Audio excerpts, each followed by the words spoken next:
Hello everyone, welcome to Students Point. This is 20th of October and we are going to see all the important current affairs questions for the day. And today's video is going to be very important again, so pay your attention till then. And to get PDF of all these videos, you can join us on Telegram by writing the channel's name, Students Point. You can also follow us on Instagram by writing the username, The Students Point.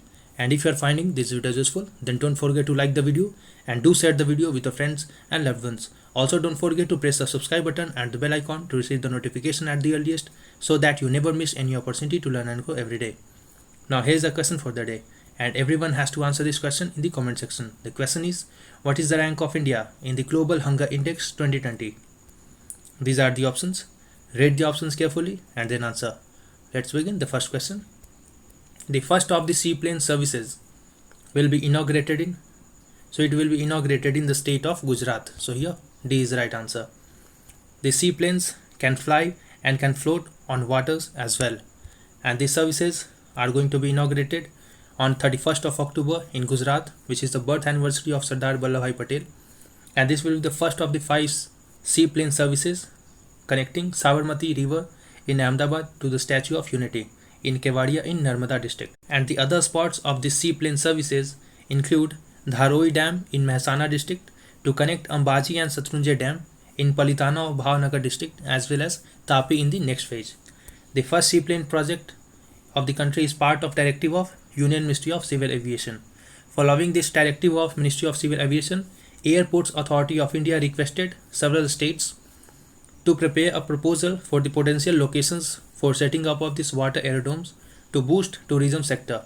These states were Gujarat, Assam, Andhra Pradesh, Telangana, and administration of Andaman and Nicobar. Next question. Recently, Israel has signed a joint communique on the establishment of diplomatic, peaceful, and friendly relations with which Arab nations? So, few days back or weeks back, we have seen that Israel has signed a deal with UAE on mutual benefits, and now Israel has signed a deal of establishing diplomatic, peaceful, and friendly relations with Bahrain. So here B is the right answer. UAE and Bahrain became only the third and the fourth Arab states to agree to normalize ties with Israel after Egypt, which signed a peace deal with Israel in 1979, and Jordan, which signed a peace deal with Israel in 1994. And now UAE and Bahrain has also signed peace deal in 2020. And under these deals, Israel would suspend its plans to annex large parts of occupied West Bank. See, during this 6-day war, Israel took over the large parts of West Bank. In map, if we will look on the West Bank, we will find that this is the part of Israel and this is the white portion is part of West Bank. Large portions of West Bank is being controlled by Israel, but under these deals, Israel will agree to stop its further annexation of West Bank. And there is a city here located on the West Bank called as Ramallah. Ramallah at present is the de facto capital city of Palestine, and this West Bank region is being bordered by Israel and Jordan. So now Israel has signed several peace deals with many Middle Eastern countries, which include Bahrain, UAE. Oman is also friendly to Israel, and it has also earlier signed peace deal with Egypt and Jordan. While Saudi Arabia, despite the fact that it is also reorienting and reapproaching its relations with Israel in positive direction, it has clearly said that it is not going to sign any such peace deal with Israel until the issue of Palestine is resolved. So how this issue is going to affect Palestine? See, the issue or signing of peace deal between Israel and some Middle Eastern countries have both positive effects as well as the negative effects for Palestine. The positive effect is that Israel has agreed not to further annex the region of West Bank. So part of region of West Bank will remain with Palestine, while the negative sign of such peace deals is that if relations between these Middle Eastern countries with Israel improves in future, there might be a situation where for these countries UAE, Bahrain, Oman, they might not be in a position to be vocal as strongly as they used to be before for the cause of Palestine. And it is a matter of fact that when relations between two countries improve, there comes situation when countries started ignoring some issues which do not relate them very strongly or which do not hurt their national interest. So there might be situation in future when they start ignoring or did not strongly vocal about the Palestinian cause for becoming a nation. And only 5 days are left before you can avail the discounted price for UPSC and State PCS 2021. Don't let the opportunity to go away. Grab this golden opportunity and ensure a seat in mains. The price for the course is just 1849, which is not even 20% of the prevalent price of online batches, and it is not even the cost which we have to incur to buy the books, important books for civil services preparation. So the price is even less than the total cost of the books required to purchase for civil services preparation. And just this much price, you don't have to move anywhere else. यहाँ वहाँ पढ़ने की कोई ज़रूरत नहीं है. Everything will be provided in this much price, and all the video lectures of each chapter will be provided. And these are the subjects which we are going to cover in detail. After each subject, after each chapter, we will see some questions to ensure conceptual clarity of each and every chapters of every subject. The subjects which we are going to cover will cover the syllabus for both prelims as well as mains, but our prime emphasis will be on prelims. And these are the subjects which we are going to cover, that is for history, polity, economy, geography, environment, science and technology, art and culture, which covers the entire syllabus for your UPSC and State PCS. We will also have some map related studies of India as well as the world map. So only 5 days are left for it. Do it, hurry and enroll yourself into this batch for UPSC and State PCS 2021. If you are unable to do it in one installment, then pay the price in 2 installments. One half of the price at present and half in the end of November, or by end of November in the next month. So it will reduce burden on you. And for those who have entered yourself newly into this monthly kind of a test series, I have sent you the mail, but you have not checked it yet. Do check your mails and take your test soon. Next question now. The third World Statistics Day is being celebrated on. So it is being observed today on 28th of October. The theme for this year is connecting the world with data we can trust. And the Statistics Division of United Nations Department of Economic Affairs is the global coordinator of the campaign. Next question now. Consider the following statements about originalism. Very important question it is, particularly for UPSC. It means interpreting the country's constitution as per the intentions of its founding leaders. This is correct. See, when constitutions are formulated, several texts, words and context are used. So for judges, when they are interpreting the constitution, they have to stick as per those contexts and those texts which was used by the founding fathers of the constitution. That's what originalism says. The words originalism was coined in 1980s and has since been popular among US conservatives who have sought to promote judicial restraint on the country's federal courts. This is also correct. So basically it is trying to impose certain restrictions on the judges that you cannot interpret the constitution on their own understanding. So each words have their own meaning and judges have to stick on those meanings which forefathers of the constitution understood. So here both of the statements are correct, so C is the right answer. In legal philosophy, the originalism means that while resolving disputes, judges should interpret the constitution as it was understood at the time it was ratified, irrespective that whether they personally agree or disagree with the outcome of a case decided this way. In Hindi, I will explain for those who are unable to understand it in English.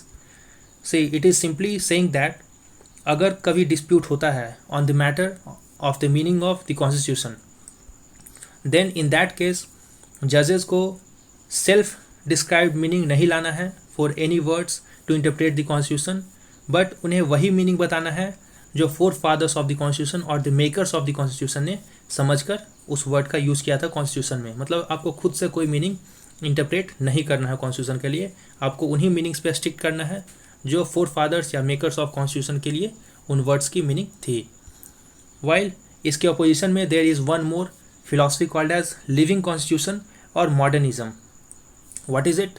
This theory believes that constitution should be updated with times to encompass the changing societal needs, and this was coined by late Justice Ginsburg. So these are the two contrasting philosophy. On the one hand, where originalism says that to stick with the older conception and the meaning of words used in the constitution. On the other, the living constitution or the modernism believes that there should be reinterpretation of the constitution with the changing societal needs. So I will ask you that which one you favor. तो आप लोग मुझे बताएं in the comment section that whether you favor originalism or you favor living constitution or modernism.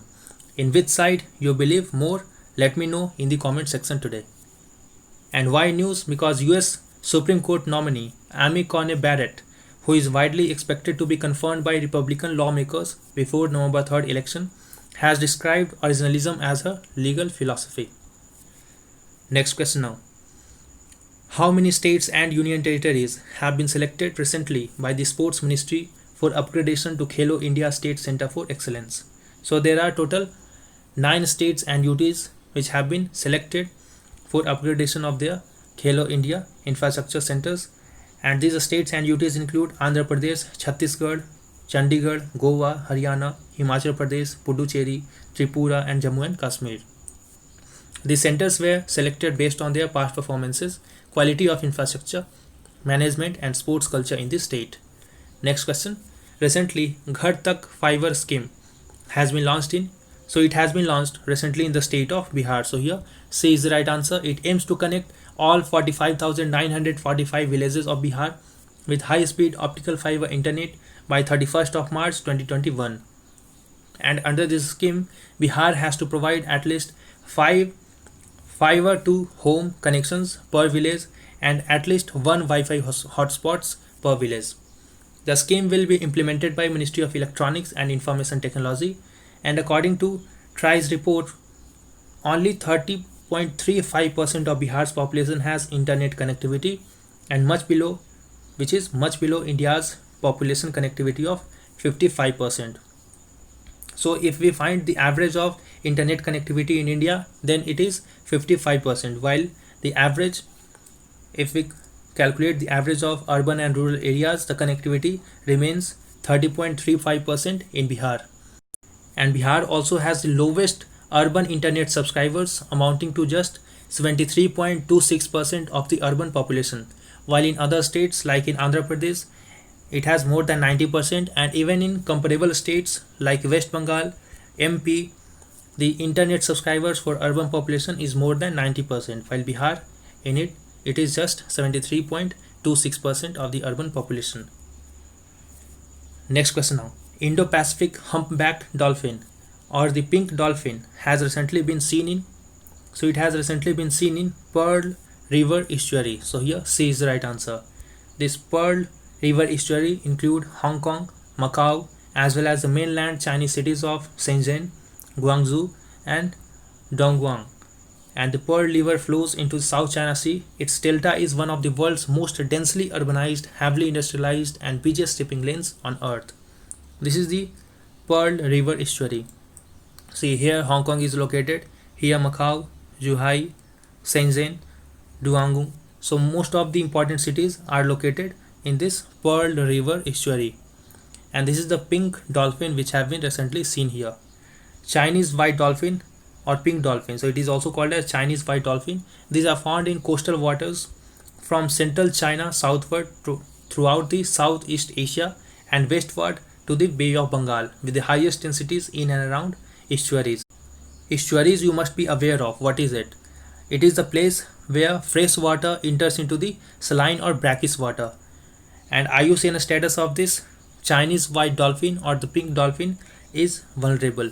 We have discussed about many species in the month of August in detail, that where they are categorized into different categories. So you must be revising the previous current affairs as well. I have seen that many of you have been continuously revising the previous month's current affairs as well, and it is especially important for those who are appearing in the later months of this year as well as in the month of 2021. For those who are appearing for UPSC and State PCS, the examination most probably will be conducted from June and afterwards, so you have to be revising the current affairs from at least the month of May 2020. start revising your current affairs from the month of May 2020 at least. It will hardly take 5 to 6 hours to revise the entire month's current affairs. Dedicate some time and start watching at least 3 to 4 videos on daily basis. Ultimately, in around 8 to 9 days, you will be completing 1 month's current affairs. That too, just by giving around half an hour to 40 minutes per day. And it applies on everyone, irrespective of the examination you are going to appear in. You have to start revising the current affairs for at least previous 1 year. So start revising from the month of May. If you are appearing, let's say, in the month of December, then you have to start revising from the month of January. So irrespective of the nature of examination or the type of examination you are appearing in, you have to at least revise the current affairs of last 1 year, be it SSC, EPFO, UPSC or any state PCS or examinations for sub-inspector. And if you have found the video useful till now, do like the video and do share the video with your friends and loved ones. Next question now, which edition of SLINEX, which is a bilateral maritime exercise between Indian and Sri Lankan Navy, is going on?